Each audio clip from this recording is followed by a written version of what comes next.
오늘도 우아하게 사연 들려드릴게요. 가족이랑 사업한다고 하면 다들 말리시더라고요.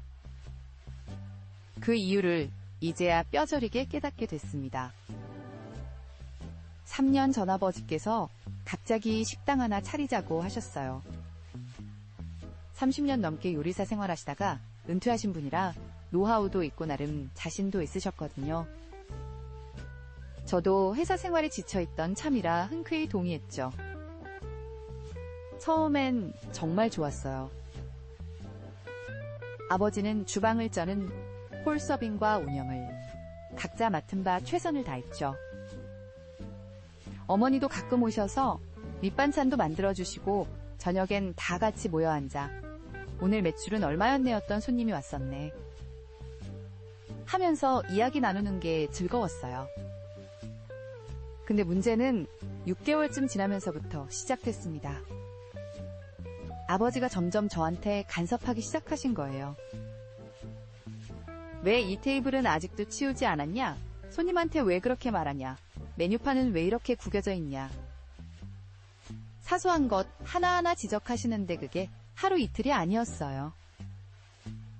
특히 직원 채용 문제로 많이 부딪혔습니다. 제가 면접 보고 괜찮다 싶어서 뽑은 직원도 아버지 마음에 들지 않으면 트집 잡아서 내보내려고 하시고, 그러다 보니 직원들도 오래 못 버티고 나가버리기 일쑤였죠. 어느 날은 제가 SNS 마케팅을 하겠다고 했더니 아버지께서 크게 화를 내셨어요. 그런 쓸데없는 걸 하지 말고 음식이나 제대로 서빙해라. 내가 30년 장사하면서 그런 거 안 해도 잘만 했다. 이러시는 거예요. 시대가 바뀌었다 고홍보도 필요하다고 설명드려도 소용없었습니다. 어머니는 저희 둘 사이에서 중재하려고 애쓰셨지만 그게 오히려 더 큰 문제가 됐어요. 아버지는 어머니가 저한테만 편을 든다고 서운해하시고, 저는 부모님끼리 의견 조율하시고 저한테 통보하듯 말씀하시는 게 답답했거든요. 매출은 점점 줄어드는데 아버지는 여전히 옛날에는 이랬다, 내 경험상 이게 맞다만 되풀이 하셨어요. 새로운 시도를 하면 할수록 아버지와의 갈등은 깊어져만 갔습니다. 결정적인 사건은 제가 배달 서비스를 시작하자고 했을 때였어요. 코로나로 매출이 반토막난 상황에서 살 길이라고 생각했거든요. 그런데 아버지께서는 그날 정말 크게 화를 내셨어요. 내가 평생 자부심 갖고 만든 음식을 배달통에 담아서 보내? 차라리 문 닫자. 하시면서 주방 도구를 던지시더라고요. 그 소리에 놀란 손님들이 가게를 빠져나가는데 도아버지는 계속 소리를 지르셨죠. 그날 밤아버지는 결국 쓰러지셨어요. 과로와 스트레스로 인한 심장발작이었죠. 다행히 큰 병원으로 빨리 이송해서 큰 위험은 넘겼지만 그때 제 마음이 어떻더라도 더는 아버지와 함께 일할 수 없겠다는 생각이 확고해졌어요. 병원에 입원해 계시는 동안 저는 혼자서 가게를 꾸려나갔습니다.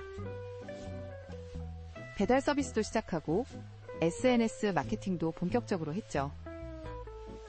놀랍게도 매출이 조금씩 오르기 시작했어요. 특히 젊은 손님들이 많이 늘었는데 아버지의 정성 들인 요리를 현대적인 감각으로 담아내니 반응이 좋더라고요. 한 달 뒤태어나신 아버지께서 가게에 오셨어요. 예전처럼 또 다투게 될까봐 긴장했는데 뜻밖의 말씀을 하시더라고요. 네가 정말 열심히 했구나. 아버지의 눈시울이 붉어졌어요. 내가 너무 고집부렸다. 아빠가 미안하다. 그 말씀을 듣는 순간 저도 눈물이 났어요. 지난 3년간 쌓였던 서운함과 답답함이 한꺼번에 무너져 내렸죠. 아버지도 저를 믿지 못해서가 아니라 평생 일궈온 자신의 일이 변화되는 게 두려우셨던 거예요. 그런데 바로 그때 예상치 못한 손님이 가게로 들어오셨어요. 바로 블루리본 맛집 심사위원이었죠. SNS에서 우리 가게 이야기를 보고 오셨다는데, 심사위원님은 우리 가게의 전통적인 맛과 현대적인 감각이 잘 어우러져 있다고 평가해 주셨어요. 특히 아버지의 30년 내공이 담긴 요리에 젊은 감각의 플레이팅과 서비스가 더해져 독특한 매력을 만들어냈다고. 그 말씀을 듣는 아버지의 얼굴에서 처음으로 뿌듯한 미소를 봤어요. 그동안 변화를 거부하시던 모습이 거짓말처럼 사라지고 오히려 저에게 새로운 아이디어를 제안하시기 시작하더라고요. 아들우리 이번엔 이 메뉴는 어떻게 담아내면 좋을까 하시면서요. 실제로 블루리본 맛집으로 선정되고 나서 매출은 2배 이상 늘었어요. 주말엔 예약이 없으면 자리 잡기 힘들 정도로요. 아버지는 요즘 더 행복해 보이세요. 젊은 손님들이 사진 찍는 걸 보면서 세상이 참 많이 변했구나 하시면서 도구 변화를 즐기시는 것 같아요. 어머니도 이제는 중재자가 아닌 든든한 지원군이 되어주세요. 가끔 오셔서 만드시는 밑반찬들을 예쁘게 사진 찍어 SNS에 올리는 걸 좋아하시더라고요. 우리 며느리가 찍어준 사진이 제일 예쁘다 하시면서요.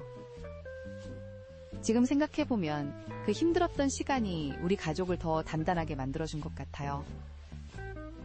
서로를 이해하고 존중하는 법을 배웠거든요.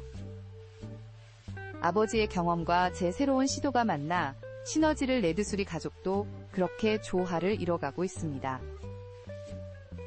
얼마 전에는 아버지께서 처음으로 저를 주방에 들이셨어요. 이제 네가 우리 가게의 다음 주인이 될 때가 됐다 하시면서 그동안 고집스럽게 지키려고만 하셨던 주방을 저에게 조금씩 내어주시는 거예요. 30년 노하우를 전수받는 시간이 참 특별하네요. 요즘은 가끔 일찍 문을 닫고 가족들과 맥주 한잔 하면서 이야기를 나눕니다. 그때 아버지께서 항상 하시는 말씀이 있어요. 사업은 망해도 되지만 가족은 망하면 안 된다. 그 말씀을 들을 때마다 가슴 한켠이 뭉클해져요. 여러분은 어떠셨나요? 비슷한 사연이 있다면 댓글로 함께 나눠주세요.